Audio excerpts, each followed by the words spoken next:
ਅਸੀਂ ਉਹ ਲੋਕਾਂ ਜੋ ਸਮਾਜ ਲਈ ਇੱਕ ਚੰਗੀ ਤਰੱਕੀ ਚੰਗੀ ਸਿਹਤ ਦਾ ਕੰਮ ਕਰਦੇ ਹਾਂ ਨਾ।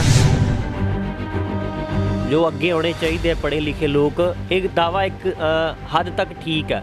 ਤਾਂ ਲੋਕ ਇਨਸਾਨੀਅਤ ਵਿਕਾਸ ਪਾਰਟੀ ਨੂੰ ਹੀ ਕਿਉਂ ਚੁਣਿਆ?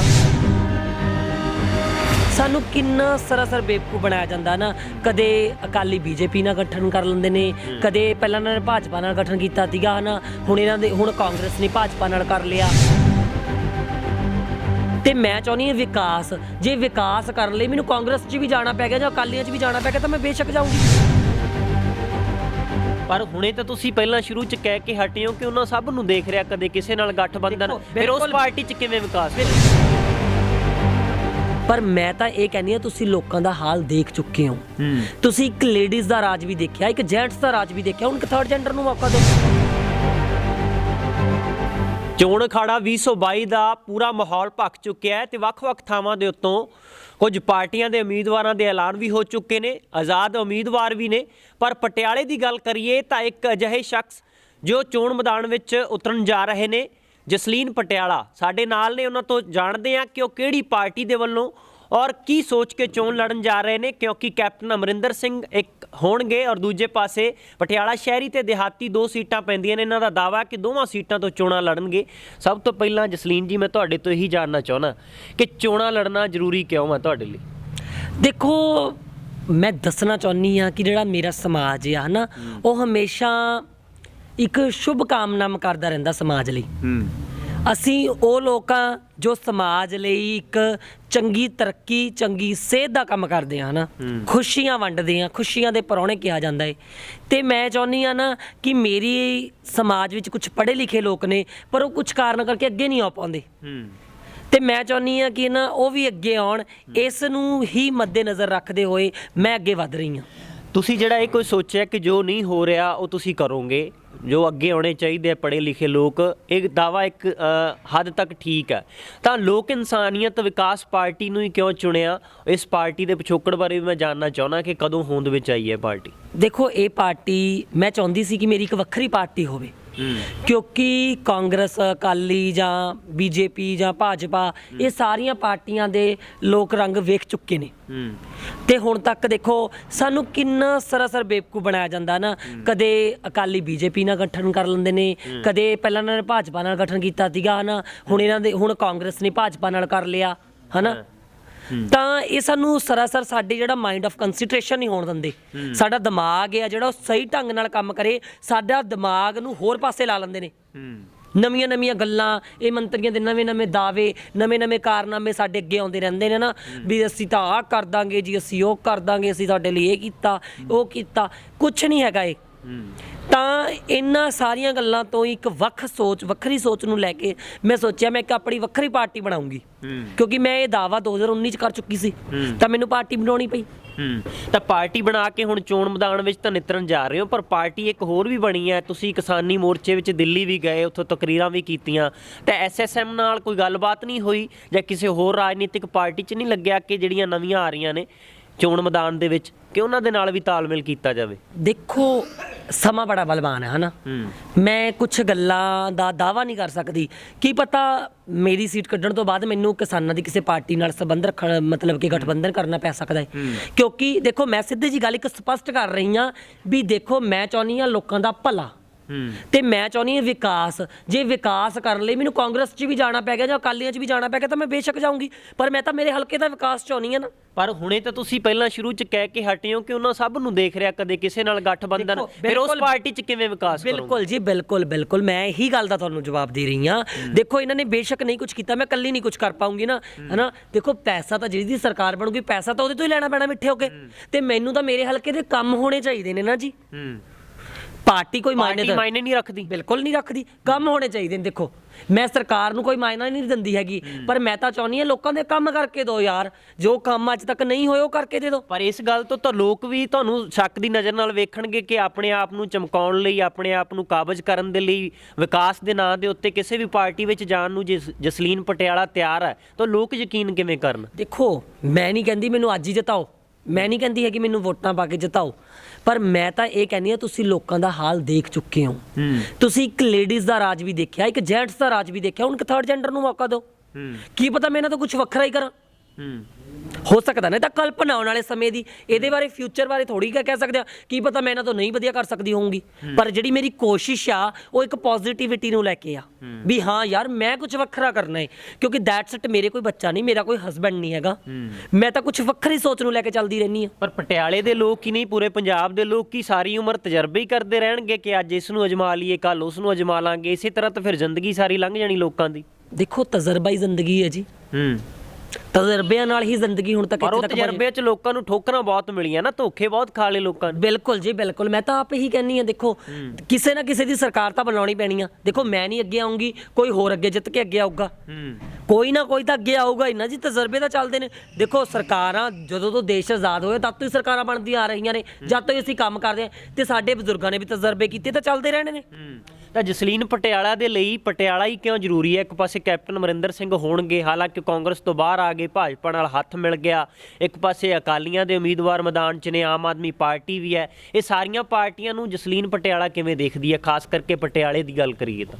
ਦੇਖੋ ਮੈਂ ਪਟਿਆਲਾ ਹਲਕਾ ਹੀ ਤਾਂ ਸੋਚਿਆ ਕਿਉਂਕਿ ਮੈਂ ਪਟਿਆਲੇ 'ਚ ਰਹਿੰਦੀ ਆ, ਤਾਂ ਮੇਰਾ ਜ਼ਿਆਦਾ ਵਿਚਰਨ ਪਟਿਆਲੇ ਦੇ ਲੋਕਾਂ ਨਾਲ ਰਹਿੰਦਾ ਹੈ।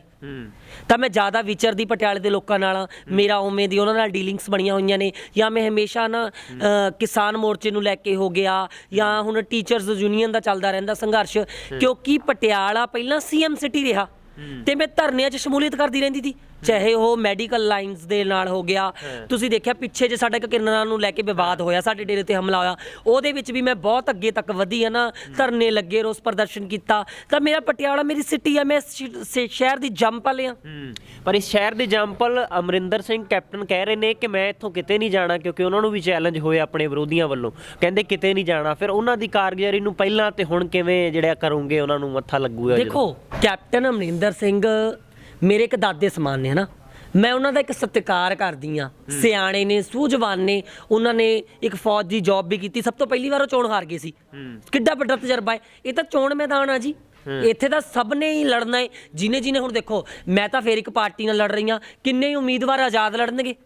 ਕਿ ਉਹ ਆਪਣੀ ਕਿਸਮਤ ਨਹੀਂ ਬਦਲਣਗੇ?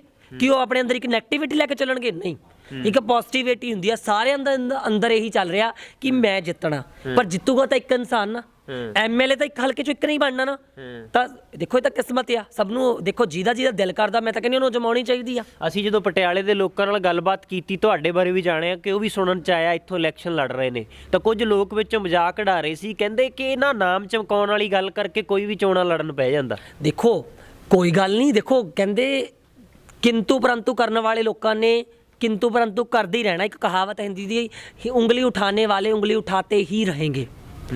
ਤੁਸੀਂ ਇਹ ਨਹੀਂ ਸੋਚਣਾ ਕਿ ਮੈਂ ਕੀ ਲੈਣਾ, ਮੈਂ ਤਾਂ ਅੱਗੇ ਵਧਣਾ ਨਾ। ਮੈਂ ਉਹਨਾਂ ਲੋਕਾਂ ਬਾਰੇ ਨਹੀਂ ਨਾ ਸੋਚਣਾ ਜਿਹੜੇ ਮੇਰੇ ਬਾਰੇ ਸੋਚਦੇ ਨੇ, ਮੈਂ ਤਾਂ ਆਪਣੀ ਸੋਚ ਨੂੰ ਅੱਗੇ ਲੈ ਕੇ ਵਧਣਾ ਹੈ। ਮੈਂ ਉਹਨਾਂ ਲੋਕਾਂ ਤੋਂ ਕੀ ਲੈਣਾ ਹੈ?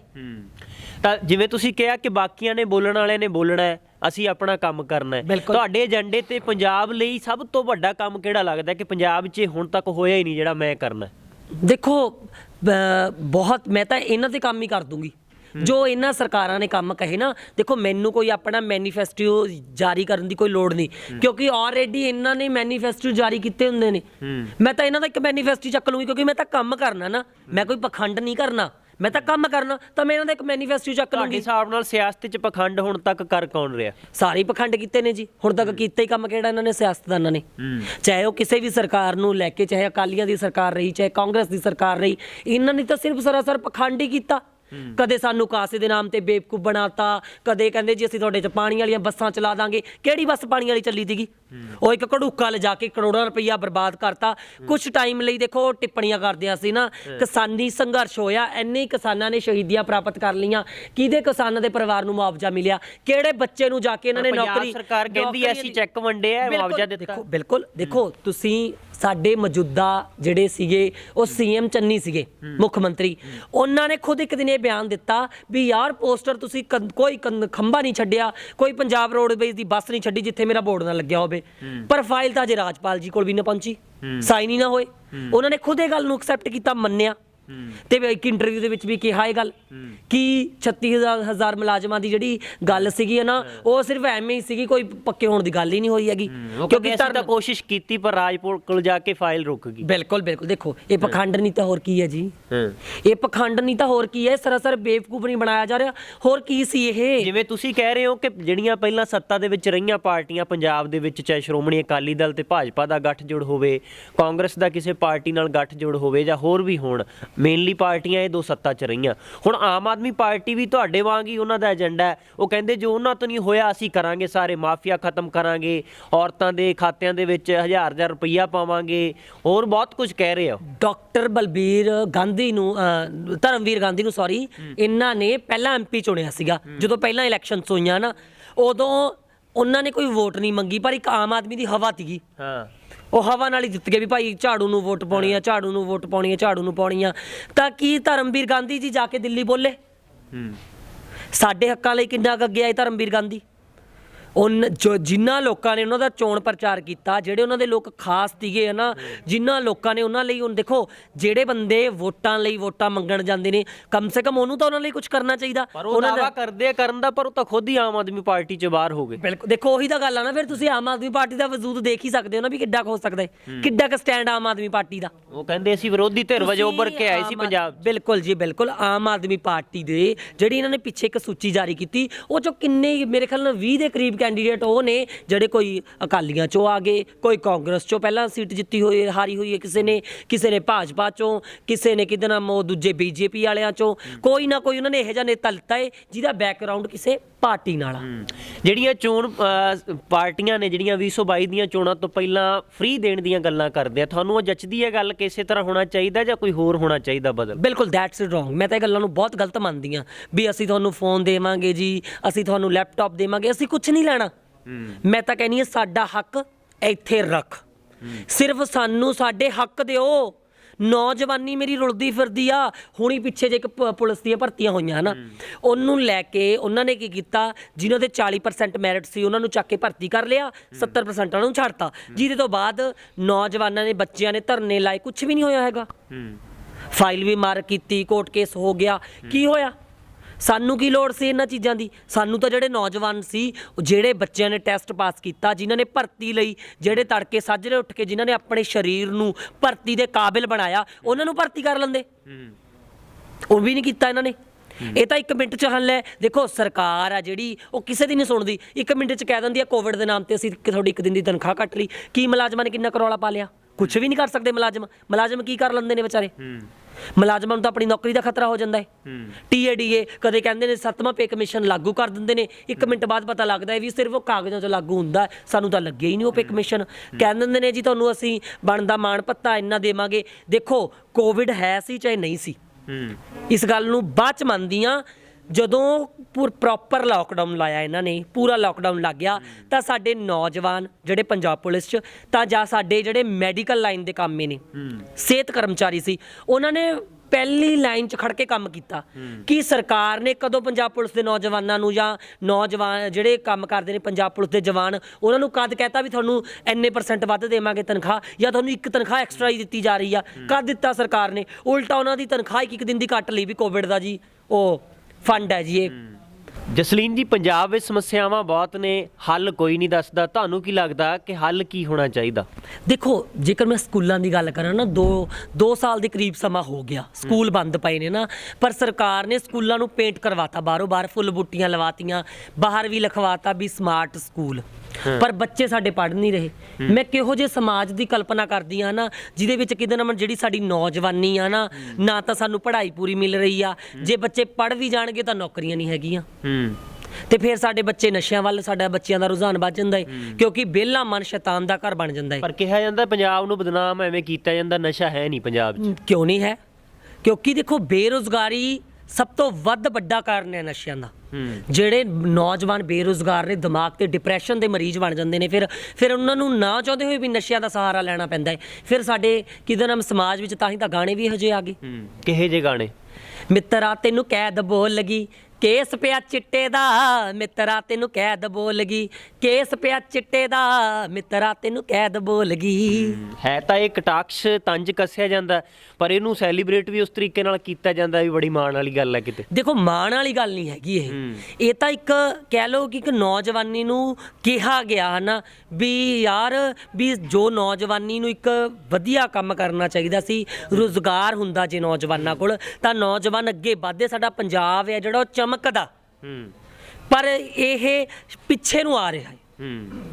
ਤਾਂ ਸਾਨੂੰ ਉਮੀਦ ਹੈ ਕਿ ਜਿਹੜੀਆਂ ਇਹਨਾਂ ਗੱਲਾਂ ਦੀ ਚਰਚਾ ਹੁੰਦੀ ਹੈ, ਜਦੋਂ ਕੋਈ ਵੀ ਉਮੀਦਵਾਰ ਚੋਣ ਅਖਾੜੇ 'ਚ ਉਤਰਦਾ, ਜੋ ਦਾਅਵੇ ਕਰਦਾ ਉਸ ਦੇ ਉੱਤੇ ਕੰਮ ਵੀ ਕਰੇਗਾ। ਹਾਂ ਬਿਲਕੁਲ ਜੀ ਬਿਲਕੁਲ। ਦੇਖੋ ਜੇਕਰ ਮੈਨੂੰ ਮੌਕਾ ਮਿਲਦਾ ਸੇਵਾ ਕਰਨ ਦਾ ਤਾਂ ਮੈਂ ਜ਼ਰੂਰ ਅੱਗੇ ਵੱਧ ਕੇ ਕੰਮ ਕਰੂੰਗੀ, ਸਗੋਂ ਨਾ ਤੇ ਇਹੋ ਜਿਹੇ ਕੰਮ ਕਰੂੰਗੀ ਕਿ ਆਉਣ ਵਾਲੀ ਰਹਿੰਦੀ ਦੁਨੀਆ ਤੱਕ ਜਸਲੀਨ ਨੂੰ ਯਾਦ ਰੱਖਣ, ਕਿਉਂਕਿ ਮੇਰੇ ਕੋਲ ਚੋਣ ਪ੍ਰਚਾਰ ਕਰਨ ਲਈ ਕੋਈ ਵੱਖਰਾ ਉਹ ਨਹੀਂ ਹੈਗਾ। ਮੇਰੇ ਕੋਲ ਤਾਂ ਸਿਰਫ ਇੱਕ ਸੋਸ਼ਲ ਮੀਡੀਆ ਹੀ ਆ, ਨਾ ਮੇਰੇ ਕੋਲ ਪੈਸਾ ਨਾ ਨਸ਼ਾ ਹੈ ਤੇ ਨਾ ਮੇਰੇ ਕੋਲ ਨਾ ਕਿਤੇ ਨਾ ਮੈਂ ਇਹਨਾਂ ਚੀਜ਼ਾਂ ਨੂੰ ਲਾਈਕ ਕਰਦੀ ਹਾਂ, ਠੀਕ ਆ। ਮੈਂ ਤਾਂ ਸਿਰਫ ਇੱਕ ਵਿਸ਼ਵਾਸ ਰੱਖਦੀ ਹਾਂ ਕਿ ਇੱਕ ਚੰਗੀ ਸੋਚ ਨੂੰ ਲੈ ਕੇ, ਇੱਕ ਮੇਰੇ ਕੋਲ ਚੰਗੀ ਸੋਚ ਆ, ਮੇਰੇ ਕੋਲ ਹੋਰ ਕੁਝ ਵੀ ਨਹੀਂ ਹੈਗਾ। ਤੁਸੀਂ ਸਾਡੇ ਨਾਲ ਗੱਲਬਾਤ ਕੀਤੀ ਹੈ, ਵਿਚਾਰ ਚਰਚਾ ਕੀਤੀ, ਬਹੁਤ ਬਹੁਤ ਸ਼ੁਕਰੀਆ ਜੀ। ਬਹੁਤ ਬਹੁਤ ਧੰਨਵਾਦ ਜੀ ਤੁਹਾਡਾ ਜੀ। ਤਾਂ ਇਹ ਸਨ ਸਾਡੇ ਨਾਲ ਪਟਿਆਲੇ ਤੋਂ ਜਸਲੀਨ ਪਟਿਆਲਾ, ਜਿਨ੍ਹਾਂ ਦਾ ਦਾਅਵਾ ਕਿ ਉਮੀਦਵਾਰ ਬਣਨਗੇ, ਚੋਣਾਂ ਵਿੱਚ ਆਉਣਗੇ ਔਰ ਪਟਿਆਲਾ ਸ਼ਹਿਰੀ ਤੇ ਦਿਹਾਤੀ ਤੋਂ ਉਮੀਦਵਾਰ ਬਣ ਕੇ ਚੋਣ ਅਖਾੜੇ ਜਦੋਂ ਨਿਤਰਨਗੇ ਤਾਂ ਲੋਕ ਉਹਨਾਂ ਨੂੰ ਜ਼ਰੂਰ ਉਹਨਾਂ ਦਾ ਸਾਥ ਦੇਣਗੇ। ਜਿਹੜਾ ਇਹਨਾਂ ਨੇ ਦਾਅਵਾ ਕੀਤਾ, ਹੁਣ ਆਉਣ ਵਾਲੇ ਸਮੇਂ 'ਚ ਪਤਾ ਲੱਗੇਗਾ ਕਿ ਬਾਕੀ ਉਮੀਦਵਾਰ ਇਹਨਾਂ ਦੇ ਰੀਸ ਕਰਦੇ ਨੇ ਜਾਂ ਫਿਰ ਇਹਨਾਂ ਨੂੰ ਕੁਝ ਨਾ ਕੁਝ ਅਜਿਹੇ ਸ਼ਬਦੀ ਵਾਰ ਵੀ ਕਰਨਗੇ, ਇਹਨਾਂ ਨੂੰ ਜਵਾਬ ਦੇਣਗੇ ਜਿਸ ਦੇ ਨਾਲ ਇਹ ਕੁਝ ਹੋਰ ਸੋਚਣਗੇ, ਹੋਰ ਰਾਹ ਲੱਭਣਗੇ।